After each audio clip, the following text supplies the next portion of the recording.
Guys, একটা জিনিস তোমাদের সাথে শেয়ার করব, মানে যেটা শেয়ার না করে পারবোই না, মানে আমার মনে হলো এটা শেয়ার করা উচিত। মানে এটা কাদের কাদের সাথে হয়েছে আমি জানি না, বাট হলে কমেন্টে অবশ্যই জানাও। এরকম ভাবে আমি ভাবিনি কোনোদিনও। তো তাকে কিছু অর্ডার দিলে, ধরো একটা প্রোডাক্ট অর্ডার করছে, তো তার বদলে অন্য একটা রং প্রোডাক্ট চলে আসে, কিন্তু আমাদের সাথে এরকম এখনো পর্যন্ত কোনো কিছু হয়নি। আমরা যা প্রোডাক্ট অর্ডার করেছি সেটাই আসছে। তো আজকে যেটা ঘটছে সেটা একদম বলার বাইরে, সেটা তোমাদের সাথে শেয়ার করছি যে কি ঘটছে।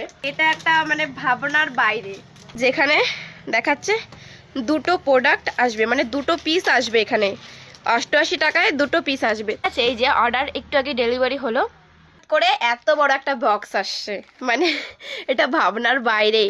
দেখো এখানে 12টা শেড আছে। আমরা ভাবিনি যে এরকম কিছু একটা ঘটবে আমাদের সাথে। মিশোকে অনেক অনেক অনেক থ্যাংক ইউ, অনেক সুন্দর। হ্যাঁ, কিছু মানে ইয়েগুলোতে অল্প অল্প করে লিপস্টিক দেওয়া আছে, বাট আসছে তো দুটোর বদলে 12টা পেয়েছি। গাইজ আমরা খুব খুশি গাইজ।